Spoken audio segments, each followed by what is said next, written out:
Emisioni Xhungël ka siguruar deklarimet e një dëshmitari që pretendon të ketë parë personat e përfshirë në atentatin ndaj gjyqtarit Skerdilajt Konomi. Ai rrëfen se çfarë ka parë para ngjarjes. Madje ai pretendon se është kërcënuar nga autorët e dyshuar të këtij atentati, pasi ata e kanë marrë vesh për ekzistencën e një dëshmitari që mund t'i identifikojë.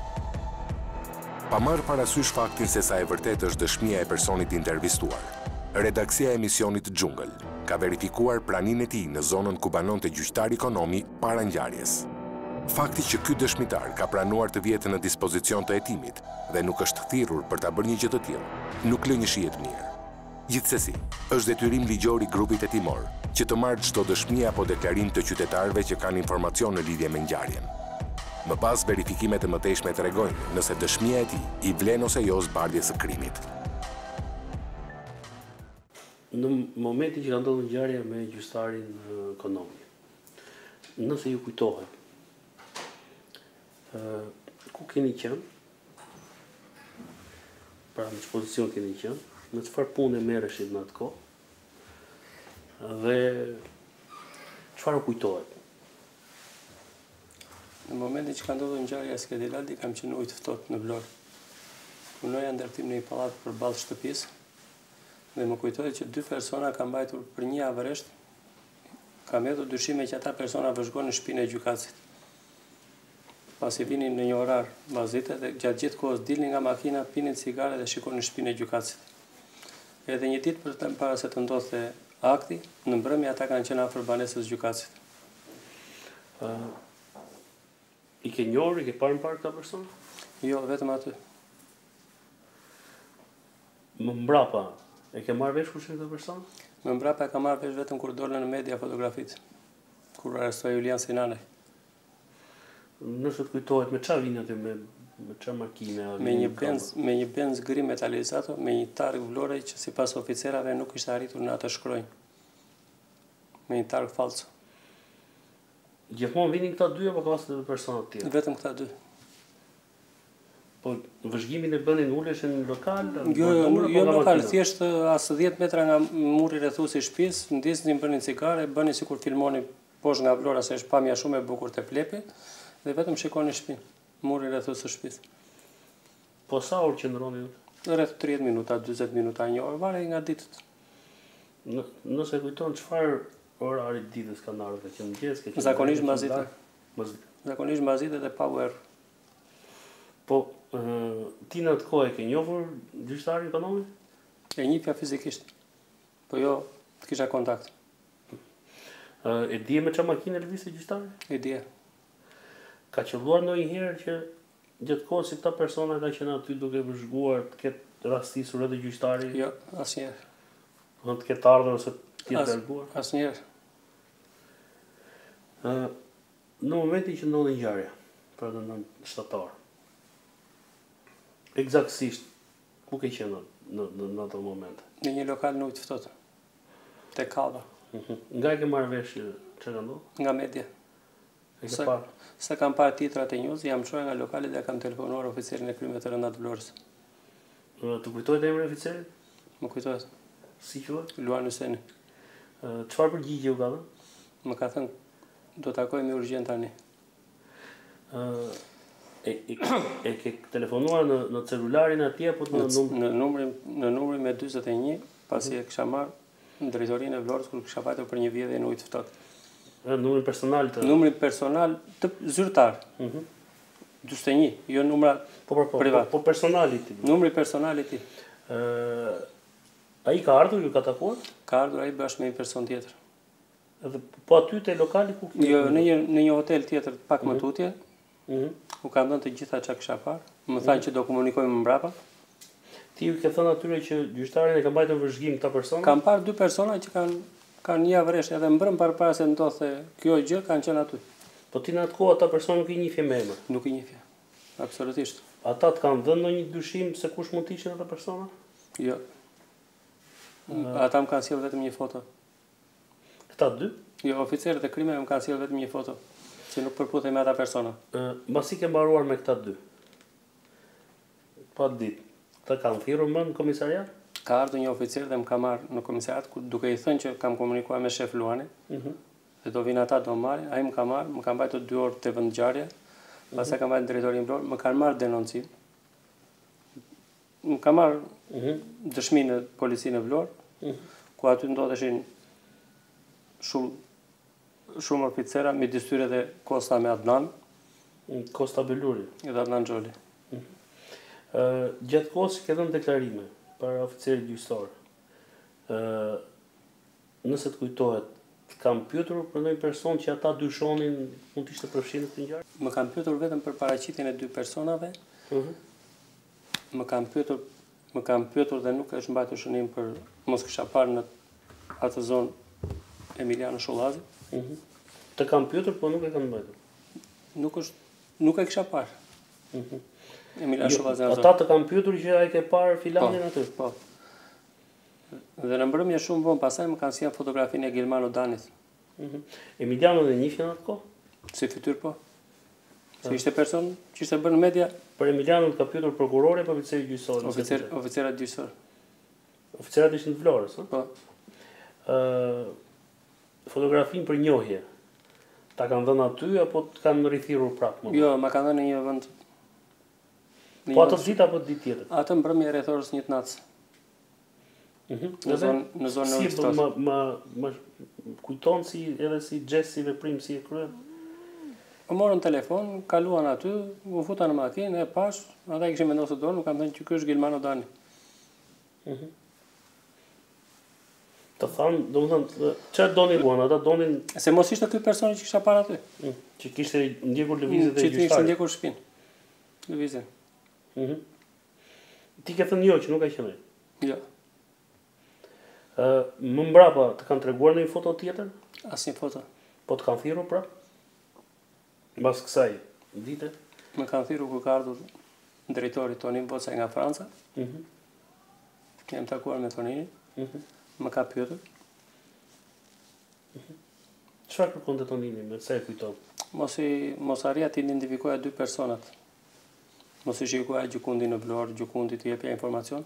2 personat i kam parë në Tiranë, pas një farë kohë. Ku e kujton vetë ku ke parë? Te pallati me shigjeta me një motor të shtrirë. Që sa rita ti merr do targën, kam kontaktuar me oficerat e Vlorës. Më ka ardhur Nikolin Pala, më ka takuar në zonën e kombinatit. Kam dalë me oficerat grupit specialeve të Tiranës në Tiranë për këtë motor, dhe ishte pamundur ta identifikonim.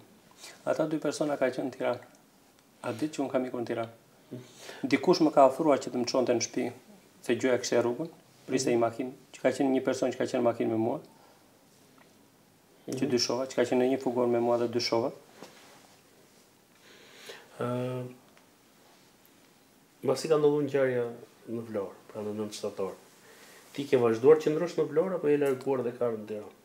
Kam ardhur në Tiranë, kam qëndruar në Vlorë, por shumica e kohës kam qenë në Vlorë. Në Tiranë kam qëndruar maksimum 1 ose 2 net. Ke vazhduar të jesh në punë aty ku ishe? Kam vazhduar të jem në Vlorë. Në atë zonë. Gjatë kohës që ke qenë aty në punë, të ka ardhur njëri në atë kohë? Më ka ardhur vetëm një person që nuk arrita ta identifikoj, më është hequr si afër miskredit, i kam thënë që ja kam thënë policisë dhe ja them policisë dhe nuk e kam gjetur dot më. Më është hequr si punonjës banke në Tiranë. E kemi kërkuar me grupin e operacione speciale në Tiranë. Dhe nuk e kemi arritur dot ta identifikojmë. Po ndonjë person tjetër që mund të të ketë thënë mos fal ose çfarë duhet ty me këtë histori? Askush. Jo. Mbas ngjarjes me Skerdit, ke tentuar të kontaktosh me familjarë të tia, me miq të Skerdit? Vetëm atë ditë që ka ndodhur, që kam ikur për Tiranë. Atë ditë që është bërë Salçopa, kam mbajtur në banesë, nuk ka qenë askush. Kam pyetur atë komshiu, më tha nuk janë këtu. Kam thënë atij që jam punëtori të pallati këtu mbi të dhe do vit të t'i kontaktoj një herë tjetër. Duke ikur për Tiranë, në rrugës ndjej një makinë që shoqëronte gjithë lëvizjet e fugonit dhe në një moment më drejtojnë të 2 armët. Kalojmë që të unë në Fier, futemi brenda në qytet dhe në një moment i kap semafori, ka qenë dhe me policë. Zbrez nga fugoni, heq baterin, instruktuar nga Isai për punë e përgjigjes telefonit, heq baterin, shkëpus kontaktet e telefonit dhe udhëtojmë përmet. Ata persona i ke identifikuar kush janë? Nuk i ke njohur. Në atë moment asnjëherë. se nuk I njeh. Po me familjen e Skerdit ke tentuar mbas ngjarjes të kontaktosh? Asnjëherë. Pasi ndjesha I rrezikuar. Që nga ai moment nuk e ardhur ndonjëherë ti kontaktosh? Që nga ai moment që ndjeva presion. Që nga ai moment që kam ndjer presion dhe u vraj sa çopa. Jo flas përpara se të vritej saj. Atë ditë kam tentuar t'i takoja. Atë ditë mëngjes, para se t'i ke në Tiranë. Po këtu ke ardhur ndonjëherë me ta me folme dhe ta afërm tuaj? Jo. Po pse po nuk ke pas apo se ke patë se ke qenë ta shyshme? Kisha frikë për veten. Ngjarja që ju kanë kërcënuar, e kujton? Edhe orarin dhe ditën kur ka ndodhur dhe si ka ndodhur? Kërcënimin e parë kam ndjer atë ditë që zhurari sa çopa. Po, atë që më tregove po. Këtë të fundit që kërcënimin e fundit parë e kam marrë përpara 2 ditësh. Pra banesë. Kam marrë dhe një tjetër 14. 13 më duket. Jo më pranë, as para mbrëm, para mbrëm.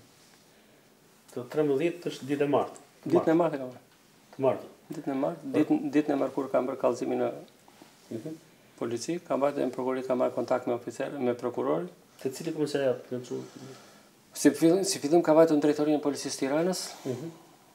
Pasi kam vajtur në prokurorinë e përgjithshme dhe jam regjistruar dhe nuk kam marrë kontakt as me zotin Çoli as me zotin Beluri se nuk ndodheshin në institucion. Kam vajtur në Ministri të Drejtësisë. Nga Ministri të Drejtësisë kam vajtur në prokurorinë e krimeve të rënda. Kam kërkuar kontakt me krye prokurorin ose zvënsin. Zvënsi pas një ore gjysmëpritje ka adresuar te Enea Nakuçi. Dhe prokurori kur kam hyrë më ka thënë, më ka thënë kështu shumë, që nga ai moment që jam thirrur në gjykat, të lutem më lër numrin ta se do ta verifikoj unë e thirrur në gjykat për dëshmuar. Enea Nakuçi. Kallëzimin kush e mori nga ata? Kallëzimin e kam bërë pranë komisariatit 6 me urdhër të zotit Xhindoli. Momenti kur ka ndodhur kërcënimi, rreth çfarë ore ka qenë? Rreth orës 22:40. Ti ke qenë duke shkuar për banesë? Unë kam qenë duke shkuar për banesë. Personat kanë qenë të parkuar para banesës time, më kanë dalë me armë, më kanë futur në makinë, më kanë thënë, fjalë për fjalë, nëse do dëshmosh kundër ato çka di dhe të tjerat me Durrësin, nuk do kemë mëshirë as për ty as për vajzat. Më kanë nxjerrë fotografitë e vajzave. E kishin në celular? Në celular. Dhe në moment janë larguar. Makina e kujton çfarë tip makine e ka? Benz, Izil, me shim brenda, pa targë nga mbrapa. Aty rreth rrotull nuk ka ndonjë kamerë sigurie? Në biznes, në atë vend nuk ka as kamerë sigurie dhe nuk ka as ndriçim. Është pak a shumë me njëta zonë ku I ndodhi oficeri shpërthim me tritol. Po këta kishin kështu në një kapuç në kokë? Jo, fare. Personi ka një shenjë dalluese. Nga paraqitja si ishin? Nga paraqitja njëri ishte diku te 1.70, njëri 1.75, 1.80. Kështu, domethënë flokë shkurtra. Jo shumë gjata, diku te 2-3 cm. Kështu ishin trupa të paljastruar, të mbushur apo? Jo. Njëri po, ai që ishte rreth 1.75, 1.80. Ishte pak I mbushur, por personi tjetër jo. Në një shenjë kishin në fytyrë që mund ta kuptosh? Një person ka një shenjë dalluese në fytyrë që e kam përshkruar oficerave. Po çfarë shenjë është? Është një shenjë e çare djegur. Në formë gjatësore rreth 5-6 cm. Si e ke dalluar atë shenjën? Si ke mundur pas mundësi ta shikosh?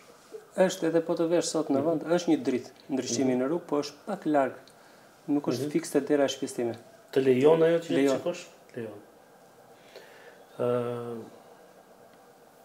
Masi folën me ty, çfarë primi bën? Unë u futa brenda banesës, ata u larguan.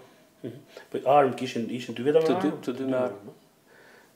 Pata mundësi ta identifikosh çfarë lloj arme ishte? Që ishin pistoleta apo po tipit jo. Momenti që ke bërë kallëzim në policinë komisariat nr. 6, çfarë të kanë thënë atje? Do merremi ne me kallëzimin, nuk kemi çfarë bëjmë për çështjen e krimeve të rënda. Çfarë ke bërë nga ai moment e mbrapa? Pasi kam bërë kallëzimin. Pasi kam bërë kallëzimin, kam vajtur në mbrëmje prapë në komisariat, për takuar shefin e komisariat dhe shefin e krimeve, ka qenë e pamundur t'i takoja.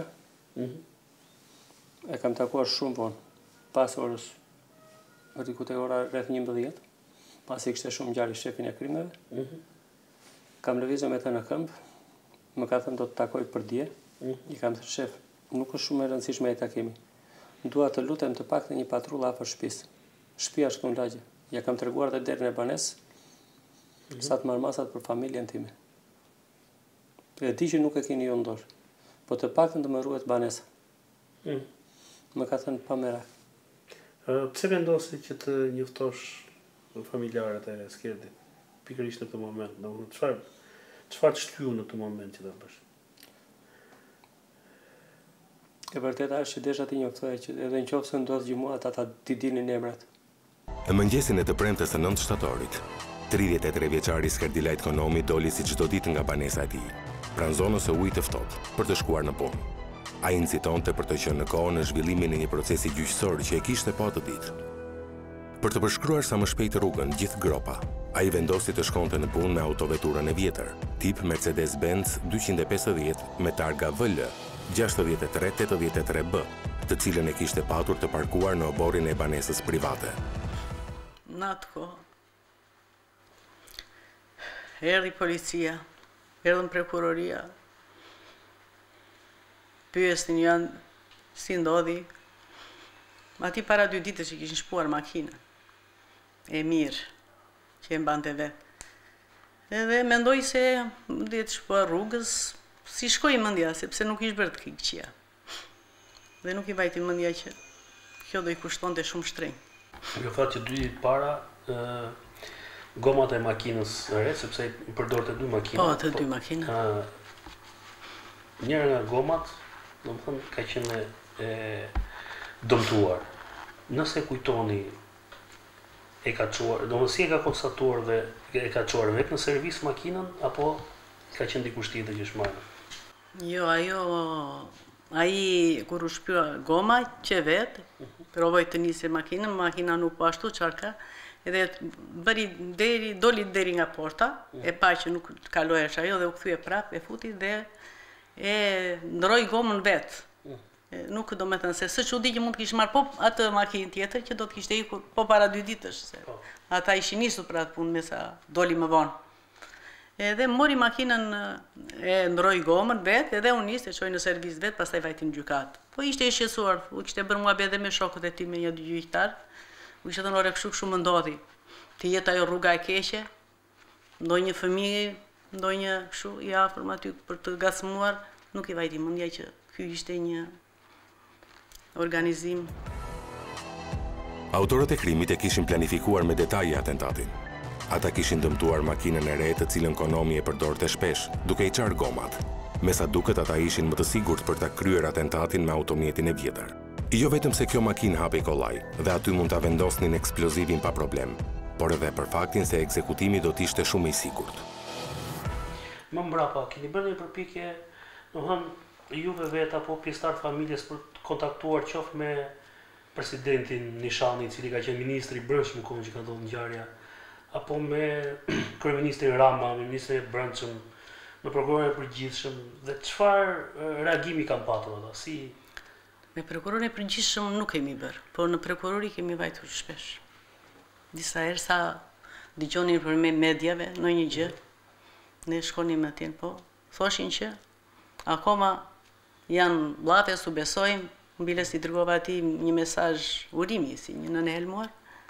Se mendova kur dolën këto emrat, ishte bërë ndonjë gjë. Doli ai vrasës të gjyqtarit dhe asnjë gjë s'u bë. Ja çoi Llallës. Jo, prokurori që kishte çështjen tani. Llalla nuk e kemi takuar asnjëherë. As ai na ashtu as ne. Por ti je prokurori. Edhe thonë nuk flasim me Llallën, thash mos si ti nxirri, si jetoni po i nxirrni emrat atje? Po thas nuk e nxora unë, po se nxore ti. Lozrin lojnë kungulleshkë, se nxora unë, po nxori avokati tjetër.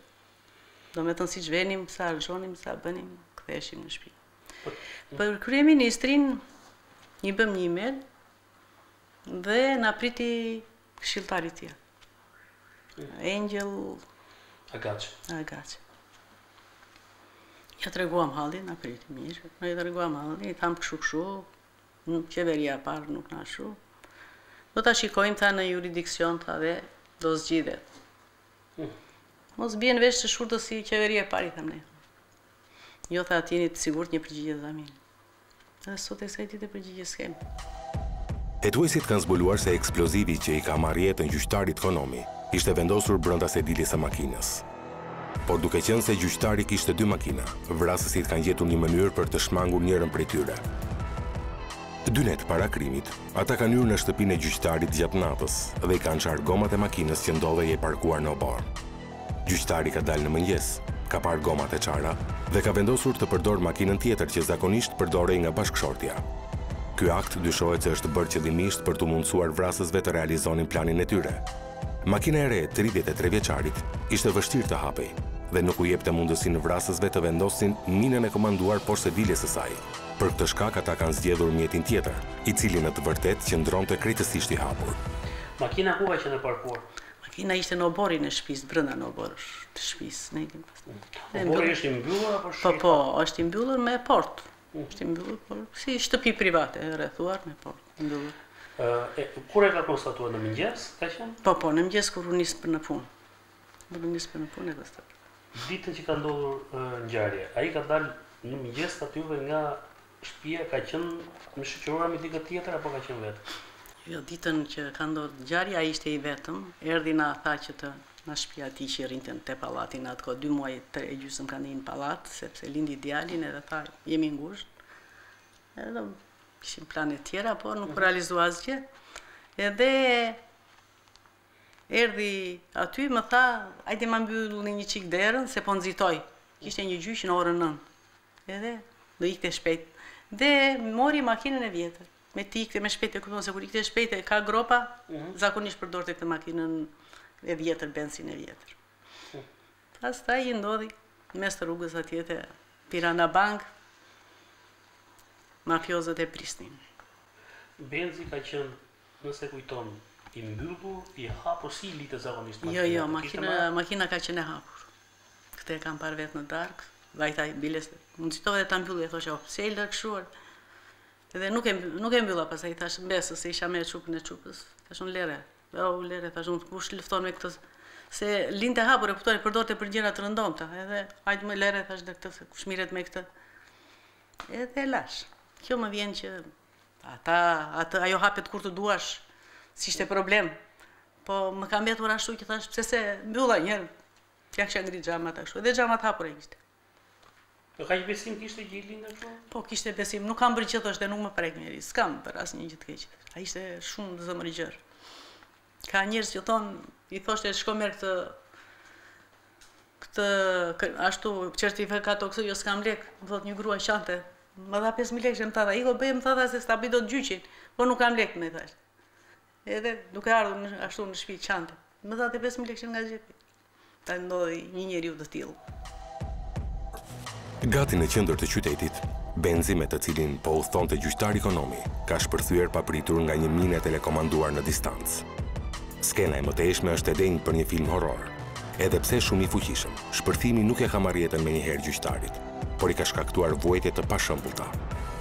Fuqia e shpërthimit I ka hutuar kalimtarët e rastit, gjë që ka shkaktuar edhe dhënien e ndihmës me vonesë prej tyre. Mbase ky ka qenë në të vërtetë edhe mesazhi që kanë dashur të japin urdhëruesit e këtij atentati. Organizimi dhe realizimi I krimit nuk I ka lënë asgjë mangut ekzekutimit të gjyqtari hero, Giovanni Falcone nga mafia italiane. Lëvizte shpesh me atë makinë? Do thonë gjatë të aktivitetit që bënte kur vende për peshkim, se kishte dilte gjuante peshk natën, putesh me këto pushkat e deti çan këto. Vende lose prap topin 2-3 herë në javë kishte se s'bën. Që kështu ata kishin mundësi që por jo ata doni ta bënin në një mënyrë që të trëmbesh, jo vetëm Vlora, po gjithë Shqipëria, gjithë anë mban një vrasje makabër, e papar për mua. Është e papar, s'ka ndodhur ndonjëherë në Shqipëri që ti. Kur keni shkuar në polici dhe në prokurori, çfarë përgjigje u kanë dhënë? Domethënë, ku dyshojnë, si mendojnë, pse të ka ndodhur, cili është motivi? A kanë ndonjë, ai janë afruar ndonjë autorit mundshëm, pse mund të ketë ndodhur ngjarje? Unë çfarë përgjigjesh kanë dhënë? Jo. Policia na kanë ardhur në fillim kur ishim në stat. Edhe të njëjtën gjë. Po ja si u shpua makina, jo si u bë kështu, jo kështu, asnjë gjë. Asnjë gjë. Po keni ndonjë gjë, ai kontaktojnë, kemi asnjë gjë. Biles njeri thash njerit, ore ju vini me lagojnë tu, i thash se po pyesin tim shaq. Thashëm pse vini me lagojnë, ju thash nëse. Një gjë të pyete bën, ju i dini ato që po kemi thënë, sa do themi ne treja, ju duhet të thoni, thash, jo ne. Ne, ju i dini, thash, çfarë do themi ne? Ne ato ditë, ato ndodhi. U shpua, goma u bë kjo, çfarë dim tjetër ne? Dy pleqën çfarë do dim tjetër. Ata na thoshin jo kështu, po kështu. Domethënë kot, edhe gjurmët me aqsa se ne nuk flem rahat, nuk na zgjumi. Në vinë fjalët e tjera, si ku na thotë më kërkoni ku jam. Edhe i themi atje, ne kërkojmë nga ju kërkoni nga ne për të gjetur ato gjurmët. Dhe gjurmët, me sa kemi parë ne, i kanë zhdukur policia shtetit. Domethënë policia sa i kohë nuk bëri asnjë përçapje. U duk sikur do bënte gjë, por në të vërtetë nuk bëri asgjë. Mbas 3-4 ditë një të ndryshuar gjithë drejtori, një vrasje kaq mafioze, tipi mafioz. Një djalë i të ri, edhe ndryshoi opa komplet drejtorat e policisë, shefat e krim. Kush do ta jeton? Ato e unë. Komplet në një situatë kaq. Nuk e di kush vuri dorë që u bën gjithë ato dhe u bën me vajtën me ngritje, se ndoshta mbyllën gojën. Vajtën me ngritje. Vrasësit mund ta ekzekutonin konomin më lehtë dhe pa tërhequr vëmendjen e gjithë shqiptarëve afër banesës së tij që ndodhej në periferi të Vlorës. Mund ta ekzekutonin ditën apo natën, kur ai dilte i vetëm për peshk apo për të luajtur në kalçeto. Por ata zgjodhen pikërisht qendrën e qytetit, madje në një nga orët më të populluara të ditës. Kohët e fundit masi ndodhi ajo e ministrit Tahiri, që i vendosën familjes vet, dhe e kuptoj se çfarë do të thotë në një familje të vi tjetrit të verë tritol. Edhe i bëra një mesazh për të më pritur. Më mori në telefon. Më tha që jam Tahiri Biles në atë moment dhe nuk e dëgjoja mirë. Jam Tahiri, jam personi, më keni kërkuar, po, kush të shumë minister?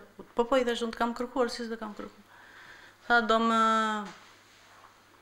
më bësh ta, nuk munde do të më priste, kishte punë shumë, më tha që të më bësh parke një email.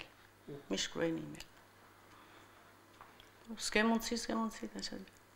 Dhe i shkrova një email, një kërkova që më zbardhe kjo çështje, ashtu si luftoj për veten e vet, të luftonte për djalin tim, se ky humbi jetën tek e fundit.